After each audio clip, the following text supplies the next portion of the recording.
Hello guys, magandang araw sa inyo. Ito nga pala uli si King Copid at welcome muli sa aking channel.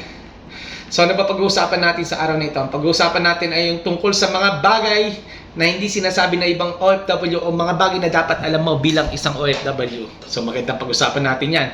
So pero bagong lahat, huwag niyo kalimutan mag-subscribe sa aking channel, King Copid nga pala. At kung may gusto kayong pag-usapan natin sa susunod na video, i-comment nyo lang at gagawa natin ng magandang pag-uusapan. So, may mga 5 bagay na dapat alam ng isang OFW o gustong maging OFW. So, number 1, hindi laging magaan ang buhay ng abroad o ng isang pagiging OFW.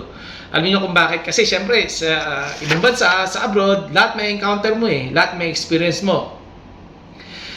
Nandiyan yung dapat handa ka sa lahat ng pwedeng mangyari sa ibang bagay. Kasi ang iniisip lang nila yung puro gala-gala ka lang, o pasyal-pasyal lang dito, pero hindi nila alam mahirap ang buhay ng isang OFW, lalo na kung halimbawa kung sa mga mahigpit na bansa tulad ng Saudi, yung mga ganyan, yung hindi open country, kasi limitado ang bawat galaw mo. Yan ang number 1. So tinignan ko lang baka may nag-message or may nag-email. So siyempre nga pala, ang pangalawa, kailangan handa ka mentally.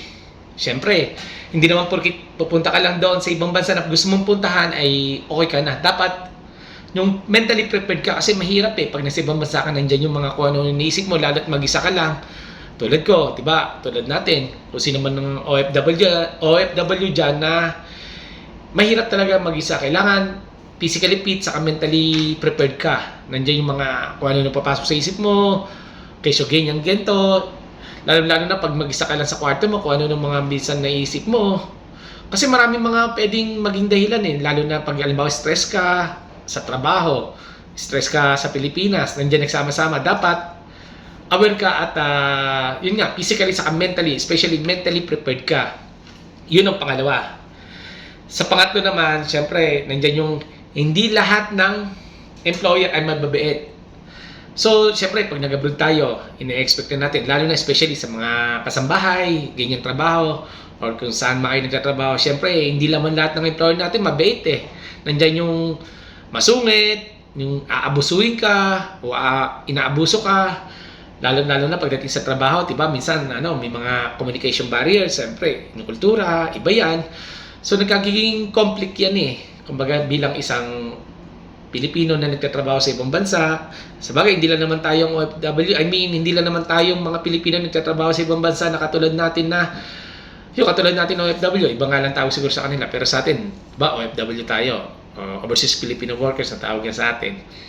So, syempre, nandyan yun nga, tulad na sinabi ko, yung employer, nandyan yung hindi mababait, inaabuso ka. Pero kung ganoon man, dapat prepared ka. Saka alam mo kung saan ka lalapit. Meron naman tayo dyan mga polo o na pwede mong lapitan, yan, na makakatulong sa atin. So ano ba pang-apat? Hindi basta-basta ka makakauwi agad. Hindi to parang yung Pilipinas na nasa trabaho ka, or let's say sabihin na natin na sa probinsya ka nakauwi tapos nagtrabaho ka sa city o sa Maynila, na anytime na pwede kang umuwi. Hindi ganoon dito, hindi ganoon kadali. Kasi unang-una, malayo tayo. Milya-milyang distansya natin mula sa bayang sinilangan natin o sa bansang Pilipinas. So, pangalawa, may kontrata tayo na pinirmahan na kailangan tapusin natin yung kontrata natin na dapat ay masunod sa contract na yun. O di kaya, may emergency nangyari. Let's say, sabihin natin na may hindi maganda nangyari sa Pilipinas na kailangan natin mo lalo kung bago ka pa lang sa trabaho mo, sa lugar na pinuntahan mo, sa bansang pinuntahan mo, bago ka pa lang. Madali makauwi, oo.